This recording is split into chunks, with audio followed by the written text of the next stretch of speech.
Hello friend, आप सभी का स्वागत है आज की इस वीडियो में। आज की इस वीडियो में बिहार स्टेट एग्जाम 2025 के पेपर की एनालिसिस करने वाले हैं। 29 अक्टूबर 2025 का सेकंड शिफ्ट का पेपर हो चुका है। सेकंड शिफ्ट का पेपर 2 बजे से लेकर के 4:30 बजे तक कंडक्ट कराया गया था, जिसमें शिक्षण कला और जीके के प्रश्न करने वाले हैं। तो स्टेट एग्जाम में पूछा गया सबसे पहला प्रश्न है, पावलाव का प्रयोग किस पर आधारित था। तो पावलाव ने कुत्ता पर प्रयोग किया था। तो पावलाव का जो प्रयोग है कुत्ता पर आधारित था, तो यहाँ पर बी वाला बिल्कुल यहाँ पे राइट आंसर हो जाएगा। इसके बाद अगला प्रश्न आपका दिया गया है, अनुकरण सिद्धांत का संबंध है। तो यहाँ पे इसका राइट आंसर हो जाएगा बंडूरा से। जो अनुकरण सिद्धांत है इसका संबंध बंडूरा से है, तो बी वाला बिल्कुल यहाँ पे राइट आंसर हो जाएगा। इसके बाद नेक्स्ट है कि शिक्षण का आरंभ होना चाहिए। तो यहाँ पे इसका राइट आंसर हो जाएगा, यहाँ पर देखेंगे दिया गया है सरल से कठिन की ओर और ज्ञात से अज्ञात की ओर। यह दोनों आपके जो ऑप्शन है दोनों के दोनों सही हैं। तो यहाँ पर क्या हो जाएगा, आपका ऑप्शन नंबर डी वाला बिल्कुल सही होगा। यहाँ पे डी वाला बिल्कुल राइट आंसर हो जाएगा कि जो शिक्षण का आरंभ होता है, जो शिक्षण प्रारंभ होता है वह देखेंगे सरल से कठिन की ओर बढ़ता है और ज्ञान से अज्ञात की ओर बढ़ता है। तो बी और सी दोनों होंगे, तो डी वाला इसलिए बिल्कुल राइट आंसर है। इसके बाद नेक्स्ट है कि स्किनर ने किस सिद्धांत को प्रस्तुत किया। तो यहाँ पे इसका राइट आंसर हो जाएगा ऑपरेंट कंडीशनिंग सिद्धांत था। ऑप्शन नंबर जो बी वाला है यह बिल्कुल यहाँ पे राइट आंसर हो जाएगा। मूल्य शिक्षा का उद्देश्य है। तो यहाँ पे इसका राइट आंसर हो जाएगा नैतिक गुणों का विकास। जो मूल्य शिक्षा होती है या जो वैल्यू एजुकेशन होता है उसका उद्देश्य होता है कि जो नैतिक गुण होते हैं उसका विकास हो सके। तो यहाँ पे बी वाला बिल्कुल राइट आंसर होगा। अगला है कि ब्लूम ने शिक्षा के उद्देश्यों को कितने भागों में बांटा। तो यहाँ पे इसका राइट आंसर हो जाएगा 3 हो जाएगा। ब्लूम ने जो शिक्षा के उद्देश्य है उसको 3 भागों में बांटा। तो यहाँ पे क्या होगा, बी वाला बिल्कुल यहाँ पे राइट आंसर हो जाएगा। इसके बाद नेक्स्ट आपका है कि पियाजे के अनुसार बाल विकास के कितने चरण होते हैं। जिन पियाजे के अनुसार पूछा गया है तो यहाँ पे इसका राइट आंसर हो जाएगा 4। ऑप्शन नंबर जो बी वाला है यह बिल्कुल यहाँ पे राइट आंसर हो जाएगा। अगला प्रश्न के अंतर्दृष्टि अधिगम सिद्धांत किसने दिया। तो यहाँ पे इसका राइट आंसर हो जाएगा कोहलर ने दिया था। जो कोहलर थे वह अंतर्दृष्टि अधिगम सिद्धांत दिए थे। तो यहाँ पे ये वाला बिल्कुल राइट आंसर होगा। अगला है कि आकलन, आकलन का अर्थ है। तो यहाँ पे इसका राइट आंसर हो जाएगा छात्रों का जो प्रदर्शन होता है उसका जो मूल्यांकन होता है वह आकलन कहलाता है। तो यहाँ पे क्या होगा, आपका ऑप्शन नंबर जो बी वाला है यह बिल्कुल राइट आंसर हो जाएगा। अगला है शिक्षण सामग्री। जो टीएलएम है, टीएलएम का क्या उद्देश्य है। तो यहाँ पे इसका राइट आंसर हो जाएगा शिक्षण को प्रभावी बनाने के लिए टीएलएम का यूज करते हैं। जो शिक्षण सामग्री होती है उसका यूज करते हैं। तो यहाँ पे क्या होगा, बी वाला बिल्कुल राइट आंसर हो जाएगा। इसके बाद नेक्स्ट है कि प्रभावी शिक्षण के लिए सबसे आवश्यक है। तो यहाँ पे इसका राइट आंसर हो जाएगा, देखिए जो प्रभावी शिक्षण है उसके लिए शिक्षक का ज्ञान जरूरी है, शिक्षक की रुचि होनी चाहिए और शिक्षक की आवाज़ भी अच्छी होनी चाहिए जिससे बच्चे ज़्यादा अच्छे से सुन सकें, स्पष्ट सुन सकें। तो यहाँ पे क्या होगा, उपरोक्त सभी, डी वाला बिल्कुल यहाँ पे राइट आंसर हो जाएगा। इसके बाद नेक्स्ट है कि विद्यालय में अनुशासन बनाए रखने का जो सबसे अच्छा तरीका है वह कौन सा है। तो यहाँ पे इसका राइट आंसर होगा प्रेम और संवाद से। विद्यालय में जो अनुशासन बनाया जा सकता है वह प्रेम और संवाद से ही बनाया जा सकता है और यह सबसे अच्छा तरीका भी है। तो यहाँ पे बी वाला राइट आंसर होगा। सीखना एक सामाजिक प्रक्रिया है, यह कथन किसका है। तो यहाँ पे इसका राइट आंसर हो जाएगा वाइगोत्स्की का कथन है, वाइगोत्स्की का कथन है। तो ए वाला बिल्कुल राइट आंसर होगा। Teaching is an art as well as science, यह किसने कहा। तो यहाँ पे इसका जो राइट आंसर होगा यह देखेंगे हो जाएगा यहाँ से, यह जॉन डीवी ने कहा था। तो यहाँ पर देखेंगे सी वाला राइट आंसर होगा। शिक्षण क्या है, कला और आपका विज्ञान दोनों है। इसके बाद नेक्स्ट है कि शिक्षा का सामाजिक उद्देश्य है। तो यहाँ पे इसका राइट आंसर हो जाएगा सामाजिक मूल्य विकसित करना। जो शिक्षा का सामाजिक उद्देश्य है, सामाजिक उद्देश्य में देखेंगे है कि सामाजिक मूल्य को क्या करना, विकसित करना। ए वाला बिल्कुल राइट आंसर होगा। अगला प्रश्न है कि करिकुलम का अर्थ है। तो यहाँ पे इसका राइट आंसर हो जाएगा यहाँ से अध्ययन कार्यक्रम। करिकुलम में क्या आ जाएगा, आपका अध्ययन का कार्यक्रम आएगा। तो यहाँ पे जो बी वाला है, बी वाला राइट आंसर होगा। शिक्षा में आईसीटी का अर्थ है। तो यहाँ पर देखेंगे इसका राइट आंसर और यहाँ पे इसका राइट आंसर होगा इंफॉर्मेशन एंड कम्युनिकेशन टेक्नोलॉजी हो जाएगा। आईसीटी का जो फुल फॉर्म होगा या अर्थ होगा वह हो जाएगा इंफॉर्मेशन एंड कम्युनिकेशन टेक्नोलॉजी। जो आपका बी वाला है, बी वाला बिल्कुल राइट आंसर होगा। इसके बाद नेक्स्ट प्रश्न आपका है यहाँ पे शिक्षण की सर्वोत्तम पद्धति कौन सी है। तो यहाँ पे इसका राइट आंसर हो जाएगा स्थिति के अनुसार उपयुक्त पद्धति होगी। जैसी स्थिति रहेगी उसी अकॉर्डिंग यहाँ पे जो शिक्षण की यहाँ पे पद्धति है उसको चूज करेंगे, वह स्थिति के अनुसार डिपेंड करती है। तो यहाँ पे क्या है, डी वाला बिल्कुल राइट आंसर हो जाएगा। इसके बाद नेक्स्ट है कि टीचिंग एड्स एड्स का यहाँ पे प्रयोग किया जाता है। तो यहाँ पे इसका राइट आंसर हो जाएगा शिक्षण को स्पष्ट और रोचक बनाने हेतु। यहाँ पे क्या होगा, ये वाला बिल्कुल राइट आंसर होगा। अगला है कि शिक्षण कौशल प्रशिक्षण, जो आपका माइक्रो टीचिंग है, इसमें एक पाठ का समय होता है। तो यहाँ पर देखेंगे इसका राइट आंसर हो जाएगा सिर्फ 5 से 10 मिनट का समय रहता है। तो यहाँ पे बी वाला बिल्कुल राइट आंसर हो जाएगा। अधिगम वक्र, जो आपका लर्निंग कर्व है, वह क्या दर्शाता है? तो यहाँ पे इसका राइट आंसर हो जाएगा सीखने की प्रगति।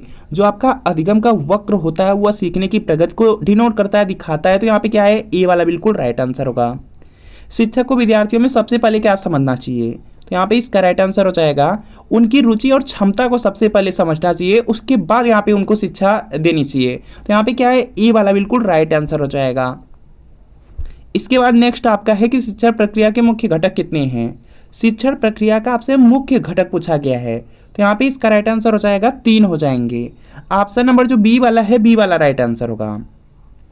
शिक्षा का मनोवैज्ञानिक आधार है, तो यहाँ पे इसका राइट आंसर हो जाएगा अधिगम हो जाएगा। शिक्षा का जो मनोवैज्ञानिक आधार है वह अधिगम है। तो यहाँ पे ए वाला बिल्कुल राइट आंसर हो जाएगा। इसके बाद नेक्स्ट आपका है सीखने की स्थायित्व के लिए आवश्यक है। तो यहाँ पे इसका राइट आंसर हो जाएगा पुनरावृत्ति। अगर कोई भी चीज़ आप सीखे हैं, ज़्यादा दिन तक वह बनी रहे, तो इसके लिए क्या करना होगा, बार बार आपको दोहराना होगा। तो पुनरावृत्ति होगा, ए वाला बिल्कुल राइट आंसर होगा। एक अच्छा शिक्षक कैसा होना चाहिए?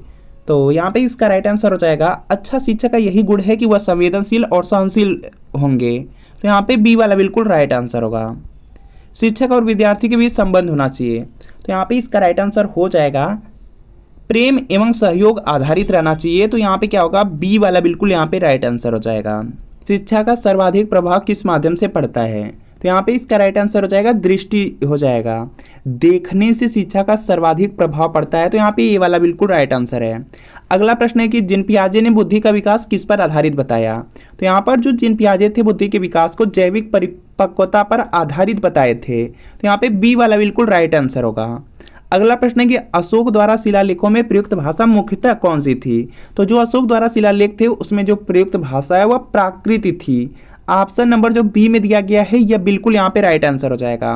अगर आप बिहार स्टेट एग्जाम के पेपर फर्स्ट या पेपर सेकंड की तैयारी कर रहे हैं तो आप यहाँ पे शिक्षण कला और अन्य दक्षता के लिए प्रीवियस ईयर क्वेश्चन पेपर ले सकते हैं, क्योंकि बिहार स्टेट एग्जाम में देखेंगे 150 प्रश्न पूछा जा रहा है, 100 नंबर आपके सब्जेक्ट से, और जो 50 प्रश्न है वह आपका यहाँ पर देखेंगे शिक्षण कला और अन्य दक्षता से पूछा जा रहा है। जो यहाँ पे शिक्षण कला और अन्य दक्षता के प्रश्न हैं, अगर जो यहाँ पे 50 प्रश्न है, अगर इसका प्रीवियस ईयर क्वेश्चन पेपर आप लोग कर लेते हैं तो एग्जाम में लगभग आपको 35 से 40 प्रश्न सीधे सीधे देखने को मिलने वाले हैं। तो जो प्रीवियस ईयर क्वेश्चन पेपर है उसको जरूर कर लीजिए। आपको यहाँ पे शिक्षण कला और अन्य दक्षता के जितने भी सब्जेक्ट है सबके सब सब्जेक्ट मिलने वाले हैं, जैसे शिक्षण कला, जीके, रीजनिंग, मैथ, और इसमें 2019, 2020, 2023, 24 के जितने भी स्टेट के प्रीवियस ईयर पेपर है सबके सब प्रीवियस ईयर पेपर मिलेंगे। पूरे 46 पेपर का आपको हल मिलेगा, आंसर की के साथ रहेगा, एक्सप्लेनेशन रहेगा, सॉल्यूशन रहेगा, व्याख्या रहेगा, सब कुछ रहने वाला है। तो वीडियो के नीचे डिस्क्रिप्शन बॉक्स में आपको एक लिंक मिलेगी, लिंक को सिर्फ क्लिक कर देना है, नाम मोबाइल नंबर फिल कर देना है और आपको सिर्फ 30 रुपए की पेमेंट कर देनी है। जैसे ही 30 रुपए की पेमेंट करेंगे तुरंत प्रीवियस ईयर पेपर का जो पीडीएफ होगा डाउनलोड हो जाएगा। अगर इसे तैयारी कर लेते हैं तो बिहार स्टेट एग्जाम में बहुत ज्यादा आपको हेल्प मिलेगी, काफी अच्छे स्कोर से आप बिहार स्टेट एग्जाम को पास कर पाएंगे। तो जो प्रीवियस ईयर पेपर का पीडीएफ है इसको जरूर परचेज करिए, पूरे 46 पेपर का हल है, आंसर की के साथ एक्सप्लेनेशन, व्याख्या, सब कुछ है। इसके बाद नेक्स्ट प्रश्न है कि किस प्रकार की चट्टानें लावा के ठंडा होने से बनती हैं? तो यहाँ पे देखेंगे इसका राइट आंसर हो जाएगा आग्नेय चट्टान हो जाएगी। ऑप्शन नंबर जो ए वाला है यह बिल्कुल राइट आंसर होगा। अगला है कि मौलिक अधिकारों को निलंबित किया जा सकता है। तो यहाँ पे इसका राइट आंसर हो जाएगा राष्ट्रीय आपातकाल के समय। जब राष्ट्रीय आपातकाल लगता है उस समय जो मौलिक अधिकार हैं वह निलंबित हो सकते हैं। तो यहाँ पे सी वाला बिल्कुल राइट आंसर होगा। इसके बाद नेक्स्ट है कि मुद्रास्फीति का मुख्य कारण क्या है? तो यहाँ पे इसका राइट आंसर हो जाएगा कि मुद्रा की अधिक आपूर्ति हो जाएगा। ऑप्शन नंबर जो सी वाला है यह राइट आंसर होगा। भारतीय संविधान के निर्माण में संविधान सभा की जो पहली बैठक है कब हुई थी? तो यहाँ पे इसका राइट आंसर हो जाएगा 9 दिसंबर 1946 को यहाँ पे हुआ था। तो यहाँ पे ई वाला बिल्कुल राइट आंसर होगा। विद्युत धारा की जो एसआई इकाई है वह क्या है? तो यहाँ पे इसका राइट आंसर हो जाएगा एम्पियर है। विद्युत धारा की आप यहाँ पे इकाई जानते हैं कि एम्पियर है, तो यहाँ पे क्या होगा, सी वाला राइट आंसर होगा। अगला प्रश्न आपके सामने है कि किस धातु को पारा कहा जाता है? तो यहाँ पे इसका राइट आंसर हो जाएगा, यहाँ पर देखेंगे इसका आपसे प्रतीक पूछा गया है तो HG हो जाएगा। ऑप्शन नंबर जो बी में दिया गया है बी वाला बिल्कुल राइट आंसर होगा। इसके बाद नेक्स्ट प्रश्न आपका है कि मानव शरीर में इंसुलिन का जो स्राव है किस अंग से होता है। इंसुलिन का स्राव आपसे पूछा गया है तो यह होता है अग्नाशय से। ऑप्शन नंबर जो बी वाला है बी वाला बिल्कुल राइट आंसर है। इसके बाद नेक्स्ट है कि बाइनरी संख्या प्रणाली का आधार क्या है, बेस क्या है, तो यहाँ पे इसका राइट आंसर हो जाएगा 2 होता है। जो बाइनरी संख्या प्रणाली होती है उसमें जो बेस होता है वह 2 होता है, तो यहाँ पे ए वाला बिल्कुल राइट आंसर होगा। इसके बाद नेक्स्ट है कि बिहार की राजधानी पटना के पुराने नामों में से कौन सा नाम सही नहीं है। तो यहाँ पे जो बिहार की राजधानी पटना है, पटना का जो पुराना नाम है उसमें देखेंगे पाटलिपुत्र था, पाटलिग्राम था और पुर था, वैशाली नहीं था। तो यहाँ पे डी वाला बिल्कुल यहाँ पे क्या होगा, राइट आंसर हो जाएगा। तो फ्रेंड जो बिहार स्टेट एग्जाम के लिए आपको प्रीवियस ईयर क्वेश्चन पेपर बताया गया है इसको जरूर परचेज कर लीजिए, क्योंकि बहुत सारे प्रश्न यहाँ से आपको रिपीट होने वाले हैं अगर अच्छे से आप प्रीवियस ईयर क्वेश्चन पेपर कर लेते हैं। तो इसमें देखेंगे 2019, 20, 23, 24 का प्रीवियस ईयर पेपर मिल रहा है, पूरे 46 पेपर का हल आंसर की के साथ एक्सप्लेनेशन, सॉल्यूशन, व्याख्या सब कुछ है। तो लिंक डिस्क्रिप्शन में, लिंक को क्लिक करना है, नाम मोबाइल नंबर फिल करना है, सिर्फ 30 रुपये की पेमेंट कर देनी है। जैसे पेमेंट करेंगे तुरंत PDF आपका डाउनलोड हो जाएगा। तो इसको आप लोग जरूर परचेज कर लीजिए। तो मिलता है फ्रेंड नेक्स्ट वीडियो में।